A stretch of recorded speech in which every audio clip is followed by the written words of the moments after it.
فقہ حنفی کی ایک مشہور کتاب ہے در مختار، اس پر حاشیہ لکھا ہے ابن عابدین شامی نے، جس کو فتاوی شامی بھی کہا جاتا ہے اور رد المختار بھی کہا جاتا ہے۔ در مختار، مختار میں خے ہے خرگوش والی، اور رد المختار میں خے ہے حلوائی والی، رد المختار، یہ اس کا رد نہیں ہے، رد المختار یعنی در مختار پر جو اعتراضات کیے گئے ان کا رد انہوں نے کیا ہے۔ اور یہ فقہ حنفی کی متفق علیہ کتاب ہے، بریلوی اور دیوبندی مکتبہ فکر کے علماء اس کتاب کو پڑھاتے ہیں،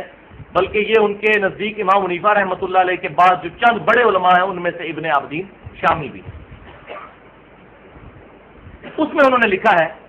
کہ جب مؤذن کہے اشہد ان محمد رسول اللہ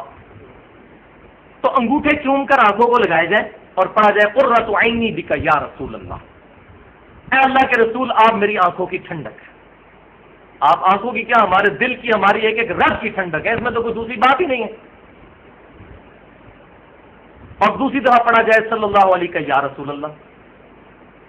اب یہ فقہ حنفی کی متفقہ کتاب میں یہ مسئلہ لکھا ہوا ہے، لیکن ظلم کی انتہا ہے کہ دیوبند مکتبہ فکر کے علماء جو ہیں اس کو بدعت کہتے ہیں، حالانکہ پتہ ہے ان کو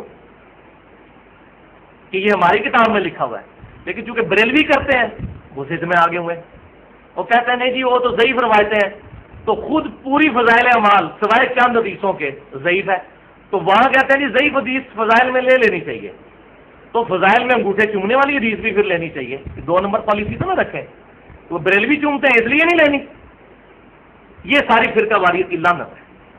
فضائل اعمال کا دفاع کریں گے جی ضعیف حدیث فضائل میں ہے، تو بھائی اس کے فضائل میں کم از کم 5 حدیثیں ہیں، چلے ساری ضعیف ہیں لیکن آپ کے لیے ایکسیپٹیبل ہے۔ سیدنا ابوبکر صدیق سے روایت ہے کہ آپ صلی اللہ علیہ وسلم نے فرمایا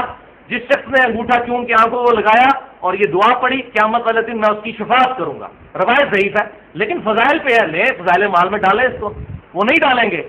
کیونکہ بریلوی کرتے ہیں، بریلویوں سے ان کی دشمنی ہے۔ مسئلہ کتاب و سنت کو ماننا نہیں، مسئلہ ہے فرقہ واریت۔ تو ہم کہتے ہیں ایک اصول رکھیں، روایت اگر ضعیف ہے،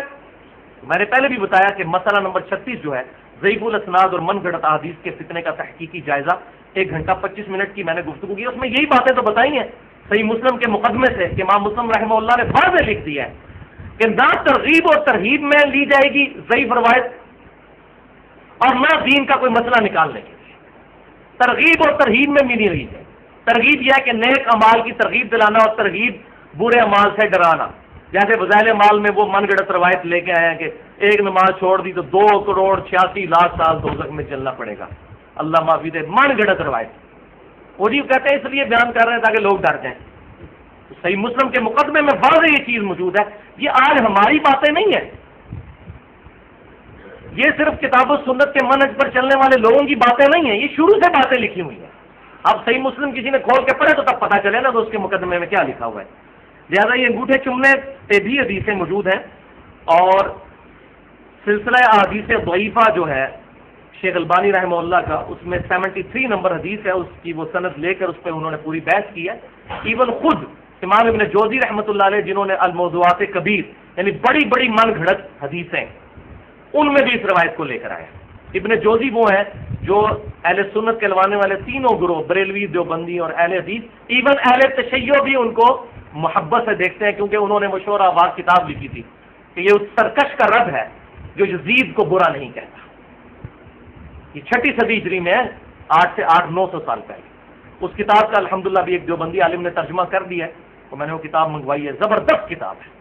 اس میں انہوں نے صحیح سند کے ساتھ یزید کے بارے میں جو ائمہ اہل سنت امام احمد بن حنبل، امام شافعی، امام مالک، ان کے اقوال جو ہیں وہ ساری کی ساری چیزیں جمع فرمائی ہیں۔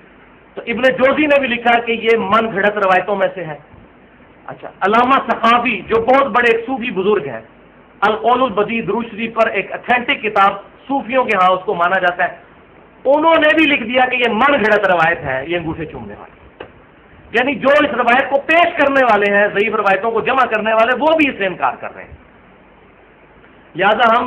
اگر کسی بیچارے کو نہیں پتا اور ضعیف روایتوں کی بنیاد پر وہ انگوٹھے چومتے ہیں، ہم اس کو بدعتی نہیں کہتے، پیار اور محبت سے اس کو سمجھانا چاہیے، فتویٰ بازی سے بچنا چاہیے۔